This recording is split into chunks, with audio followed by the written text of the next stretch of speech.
So what's today's job? This. A scissor lift. So I bought it from auction. It is broken. This is US. No battery. No battery. I don't know anything about it. It was very cheap. It was the cheapest one in the auction. Probably because it was the only one listed as being broken. All the rest were listed as working. I don't know how high it goes. I don't really know anything about it. I've not had one of this brand before. This is a Hy-Brid, I think, which is the name of it. Doesn't mean it runs on gas or petrol or anything. So it doesn't even have a maker's name on it that I can see. Pretty sure it was branded as a Hy-Brid in the auction. I've not really looked at it. I've amassed what I think I'm going to need. A meter, some screwdrivers, battery, jump leads, power tester. Generally, if these are missing their battery, it's been nicked because it's broken. So someone's had the battery out of it to put in a working one. So let's get in and have a look. I normally work on pop-up branded lifts, which are quite complicated. Something I've noticed is that this is all open underneath, which I like. The pop-up brown ones, completely sealed, have a metal plate in here, completely cuts off all access, and you can only get them open when you lift the unit. So when they're broken, you can't actually do anything with them. Let's have a look at this one. I'm hoping that the battery's in here. Is this? Ah, right. Yeah, battery's missing. Battery terminals. Oh, not battery terminals. Ring connections. Okay, 2 of them on each. I'd imagine one's for the motor solenoid and one's for the electronics that run it. We've got battery cut-off switch here, which is that's actually off. It's on, same as a cheap forklift switch. That's going to be a charger to charge the unit. Standard 3-pin kettle lead connection. So I guess the first thing to do is just connect the jump leads to it and see if it works. I might be lucky. I've got this set up here, so let's go. Let's see if I can do this one-handed. I don't think I can do this one-handed. Give me a second. And we're back. Right, connected. Jump leads here and there. That's on. Feels a bit... I think it's working. Let's go. So the only controls on this are in the top, and they're not on a wander lead. They're fixed. The pop-up ones are on a springy cable, and you can take them off. Emergency switch. Oh, right. So that's out. We've got a lift and lower, and a button, and cryptic hieroglyphics. Not entirely sure what this is saying. I think that's saying press the button to do anything, and overloaded? I don't know. Let's nothing. Let's try pressing the button. I have to bring you right in here, switch it. Nothing. Okay. So that did nothing, that light didn't come on. Okay. Well, first job. We don't know why this was in the auction. Remember, if you're buying things at auction, they're in the auction for a reason. And generally that's because they're in lovely condition and they're in an auction. They're generally just fleet renewal programs, so they're not being used anymore. They're a couple of years old and they're not worth servicing. If they look like this, a little bit of rust and missing stickers, they're probably completely broken. But that's why they're cheap. What's that? Where does that go? What does it do? I'd imagine that's like a Bowden cable. It's probably an emergency release for it. Let's see if I can pull it. I've got my finger in there. Goodness. Job, it's not an emergency. How? Right, okay, that's a stupid idea. I'm hoping that goes down there, so... Oh, could be that over there. Is that right in there? I don't know. Right, I think first job, see if we can jump the motor and to see if we can get it going that way. So let's get the power probe.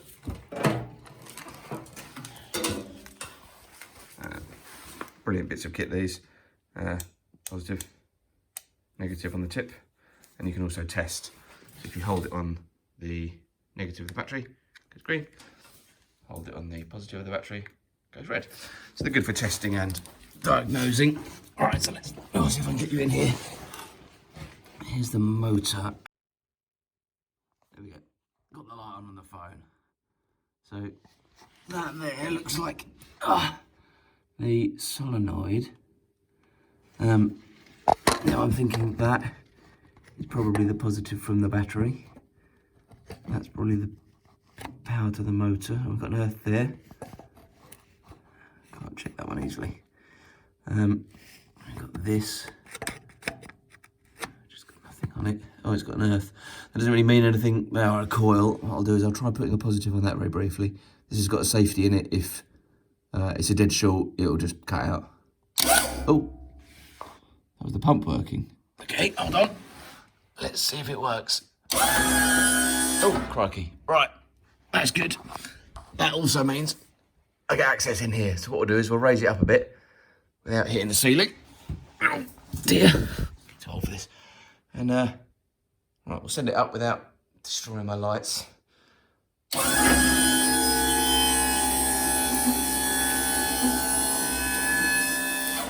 Oh, right. Okay. So that wasn't a very good angle of that, but we now have a lifted scissor lift. Okay, so you can really see the workings of this thing now. Very simple. Oh, right, now the other brands that I've worked on have been a fixed pump in the bottom and then a pipe and a ram. This is all one unit, which is very neat actually. You can see the end of that. I assume that's that Bowden cable, which I'm not going to play with because I'm currently in here and I think that's going to lower it. Let's see, are there any safeties on this? Safety, safety, safety.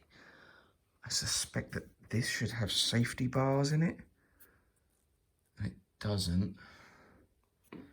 Let's see. Ah, what's that? That's a safety. That looks like a safety bar of some description.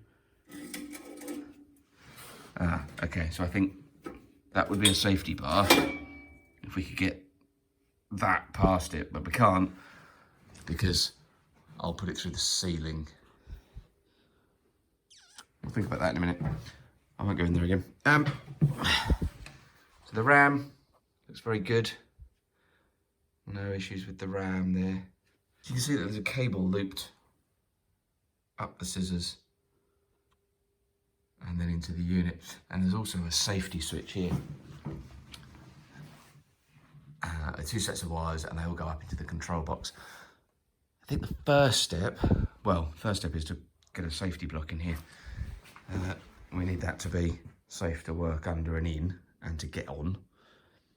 I'm not entirely sure what, I thought this might have been a holder for a safety bar of some description, but I think I'm wrong. I think they're just spacers and it sits on them down here. I'm gonna get something to jack this up with and make it safe, and then we'll go from there. So we've got a couple of scaffold planks there, which I wouldn't rely on as they are. I'm gonna hope that this is a safety lowering feature. The screwdriver this time, not my finger like an idiot. Pull on it, see if, yep.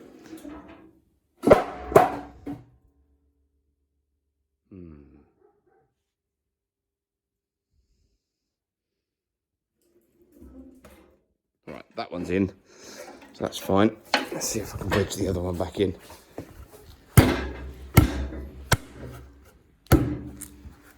Well, that's not going anywhere. I doubt it's going to fall anyway. I feel a bit happier with something in there. So let's go up and have a look. So we've got the door latch. And there's the control box. I think I can safely say it's probably going to be, and it almost always is with these, the wire that runs up is broken. It's probably going to be broken somewhere here or somewhere there or thereabouts. I think, although I could have a look, make sure it's a very simple device, this, I like it. Got connections on solenoid valves. So that's going to be the lowering valve down there, so that's not going to be the culprit. I've got this one, which, I've got to be honest, not entirely sure what that is. And then we've got the solenoid down here. So I think the first step is to check the control box and see what's going on up there. Let's have a look. So, taken that off. There's only 2 screws. I thought it was 3, but one of them, this one, actually holds on that, which is an Aerotronics times and controls, 12 volt DC. I'm not entirely sure what that is. This is SEQ something. I think that's going to be something to do with the safety circuit. Maybe a timed lowering device to stop you getting your feet trapped in it. Not sure. Let's get the power probe and see what we've got. So the wires coming up from the bottom. Now one goes to the safety. Now generally everything is going to go through this. So let's see if we've got anything at all here. Apologies, lost you there. We've got power there. Okay. Check the other side. We've got a red. So that's power. Up to this top switch. There's that, and has nothing. So let's test that switch. Let's see if it works. I think that switch is suspect. Hang on. That's enough of working that way. It sits on the bottom here quite nicely. So this switch, I've just checked it, and it's iffy to say the least. I think that could be part of the problem. If I energise, maybe it will work. So I press that button. What is it doing there? The slightest touch, we get this sort of messy, graunchy. Doesn't sound very good. Now these are meant to be stored inside, but when they're towards the end of their life, they get stored outside. They get this rust on them. This one's obviously been outside, and that button is going to have borne the brunt of all of the rain pooling in the top of it, making that go crusty. What I'm going to try, if I energise that side with a positive and then flip that switch, it might actually work. Let's try it. So if we energise it and flip that switch, which I'm going to try and do with one hand. Oh!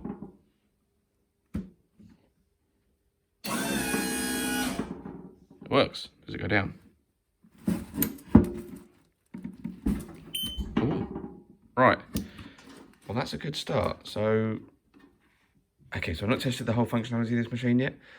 They should have a safety stop at the bottom, stop you getting your feet caught in it. But that is definitely culprit number 1 for this problem. So what you can do with these are standard industrial switches.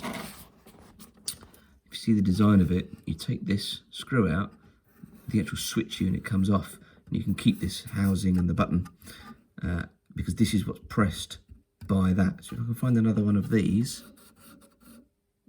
we'll have a look. And it needs to be a normally open NO. So these are normally not connected together, and then when you press the button, they are connected together or closed. And there's a little diagram on the side to show that the normal state of that is a disconnected wire, normally open.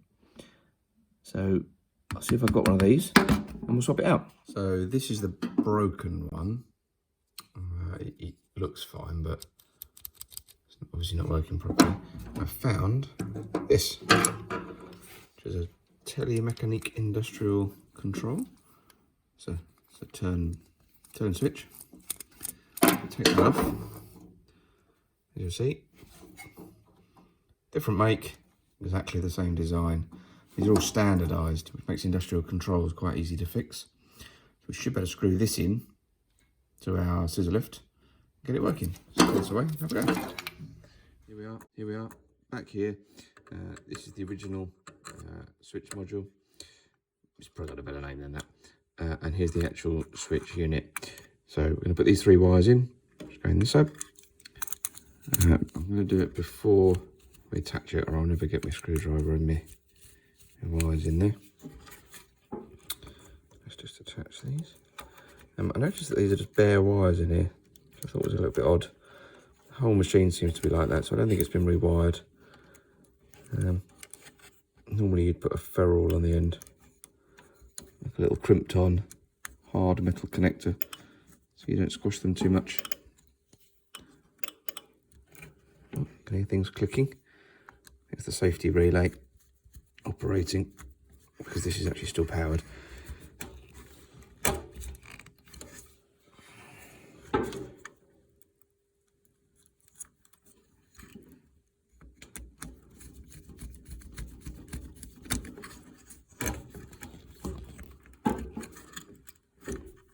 And simply pushes on there. We do have the screw in the back. Interesting thing about these is you can stack them, so you can have one here and you can have another behind, and that allows you to have numerous different configurations of switch, all operated by one physical button or turn key. Right, so that's got a bit thrown in here. So that's now fixed there. We'll give it a go. Press the button. Turn this and see if she works. Yes, and it beeps briefly. So I think that's actually this repair here done. What I do need to do is just check the rest of the machine and make sure there's no issues.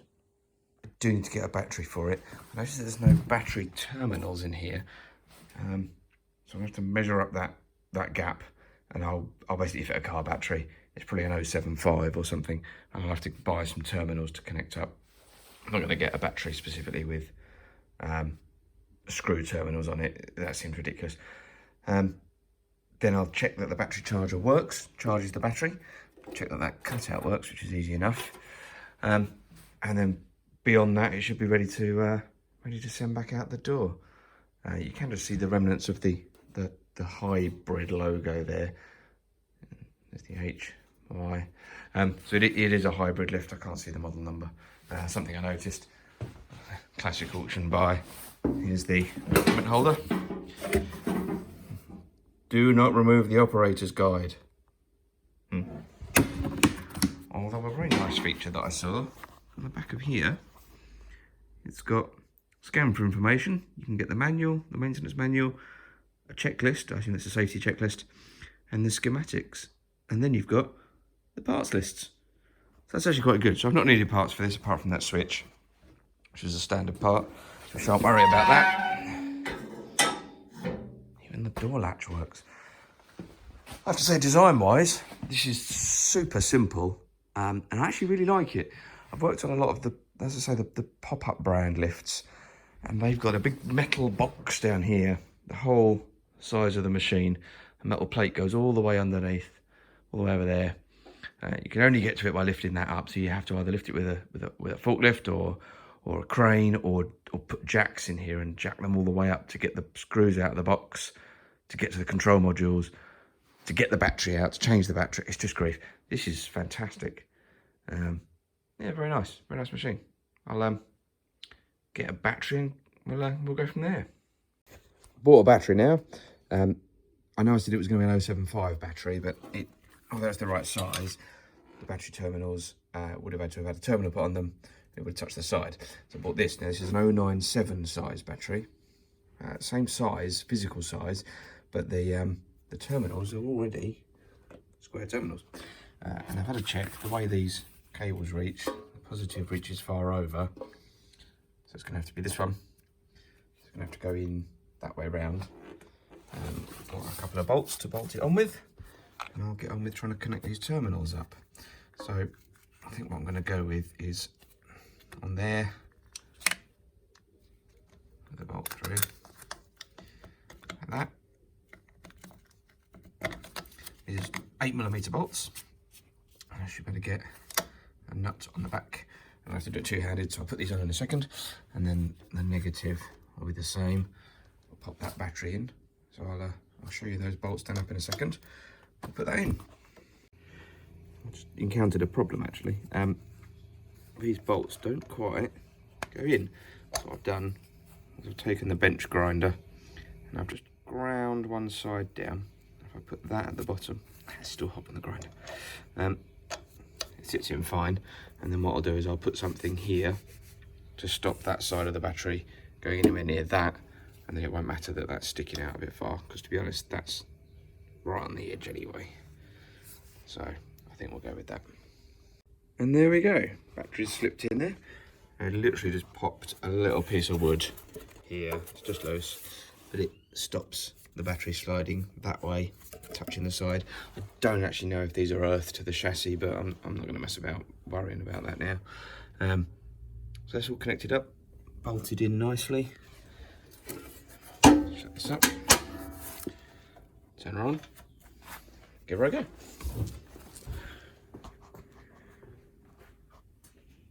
Not really a one-handed job, this, is it?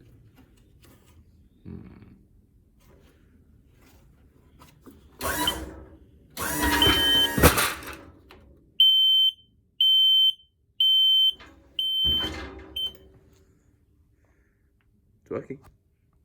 So you might have noticed in that little test I just did, where I was very happy that it went up and down. Shouldn't have gone up and down because I wasn't pressing the top button. I had a very quick look at it and thought, this will only take a second, I'll sort it out. Well, actually, what it was is this stuck in.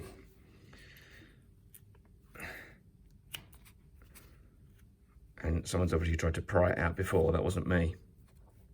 So that's actually busted, which meant that this is the safety switch, and that's broken, so that's no good. So I went up into the store upstairs, had a quick look around, and I found a brand new in the packet. I opened it. Telemechanique push button switch with rubber cover, which is much better considering this is exposed. And then I couldn't believe my luck, I found brand new a green cover for it. Considering this was a green switch, I think that would be much better. So let's swap that now. I think it's the same one, looks it.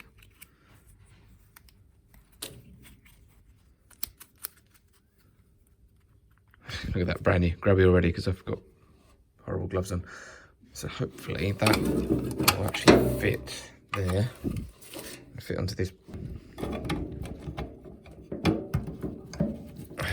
Push and twist, and then tighten those locking screws. What they do is just tighten the housing against this.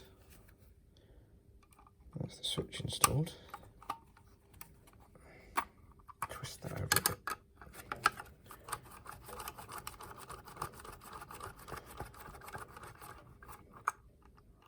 That's parallel now. Put that back in.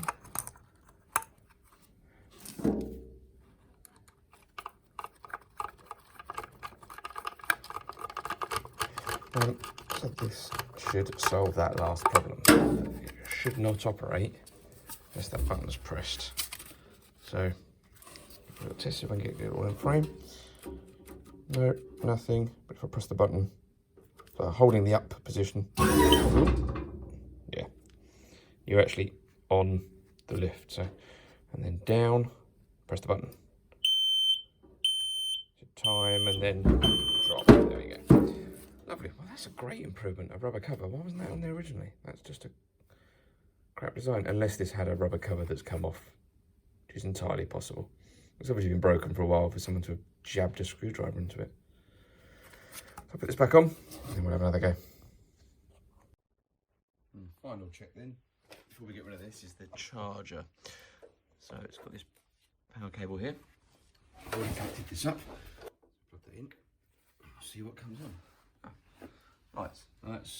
That light says power. Ah, charging. Okay. So we'll do. That looks like a smart charger, so I think it's clever enough to know, but I'll use a little voltmeter here. Check the voltage on the battery. We've got 13.9 volts. If we disconnect the charger, that's rapidly falling, 12.8, 12.7. Plug that back in, 12.7 volts. Charging lights on, voltage straight back up to 13.89, 13.9 volts. So that's charging nicely. So I'm very happy that that is a functioning charger. And that was the final test for this. Now I know that someone can buy this, they can charge it, it works, safety switch is working, and it's a useful device. Excellent. Thanks for watching, really appreciate it. I'm new to YouTube, and talking about what I'm doing as I work is quite new to me, so I'm still getting used to that and relaxing into it. Put a comment below if you liked it, if you didn't like it, let me know what I'm doing right and what I'm doing wrong. I will be doing more videos, so subscribe and it will let you know when I upload the next one. I've got a few other projects that the videos have got to be uploaded for.